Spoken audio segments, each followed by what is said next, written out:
আমরা জানি 16 বছর কিভাবে এই দেশ শাসন করা হয়েছে, ওই বিষয় না হলে আমরা বাদ দিলাম। কিন্তু আজকে হাজার হাজার আহতরা এখনো হসপিটালের ভিতরে শুয়ে রয়েছে। তাদের রক্তের উপর দিয়ে ধর্ষকরা এই দেশের ভিতরে আমাদের নারীদের চরিত্র হরণ করবে, আর আমরা ইমানদার মুসলমান হিসেবে তা আমরা মেনে নেব? এটা কখনো হতে পারে না, বলেন ঠিক কিনা? এই আজকে এই ধর্ষণের কারণ হিসেবে যদি আমরা লক্ষ্য করি, তাহলে আমরা সবার প্রথম আমি বলবো শিক্ষা ব্যবস্থা। আজকে আমাদের শিক্ষা ব্যবস্থার ভিতরে আজকে নৈতিকতা নাই, আজকে সম্মান শ্রদ্ধা ভালোবাসা নাই। আজকে যারা ধর্ষক তারা তো এক সময় ছাত্র ছিল, ঠিক কিনা? তারা স্কুল কলেজে পড়াশোনা করেছে, ঠিক কিনা?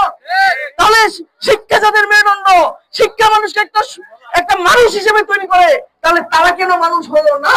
আমার প্রশ্ন হচ্ছে এটা। তারা মানুষ না হওয়ার এক নম্বর কারণ আজকে আমাদের শিক্ষা ব্যবস্থার ভিতরে আজকে ধর্মীয় শিক্ষা, নৈতিকতা এর কোনো আলাই বালাই নাই, ঠিক কিনা? আজকে শিক্ষা ব্যবস্থার ভিতরে আজকে আমাদের ছাত্রছাত্রীদেরকে শেখানো হচ্ছে ডারউইনের থিওরি, ডারউইনের সেই বানর থেকে মানুষ হওয়ার থিওরি।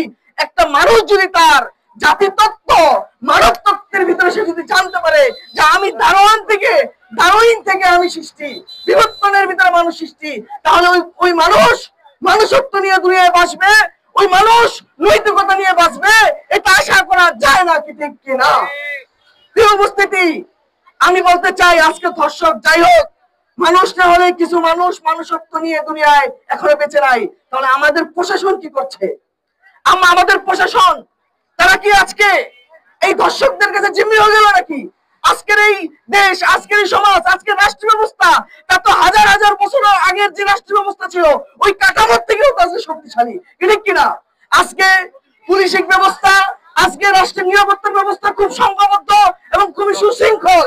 আমরা যদি দেখি কিভাবে মুসলিম ইতিহাস, মুসলিমরা নারীদেরকে তাদের অধিকার দিয়েছে, আমরা যদি দেখি মুতাসিম বিল্লাহর ইতিহাস, এক নারী মুতাসিম বিল্লাহর রাজ্যের বাইরে ছিল, তাকে এক ইহুদি উন্না ধরে টান দিয়েছিল, তখন সে বলেছে, ডাক দিয়েছিল মুতাসিম বিল্লাহকে। মুতাসিম বিল্লাহ এই ঘটনা শুনে সাথে সাথে ওই দেশ দখল করেছে।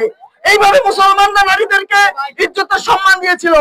অতএব আমাদের উচিত সকলের স্থান থেকে সকলের সচেতন হওয়া এবং এই চলমান পরিস্থিতির উপরে আমাদের গভীরভাবে নজর রেখে এর বিরুদ্ধে অবস্থান গ্রহণ করা। আসসালামু আলাইকুম।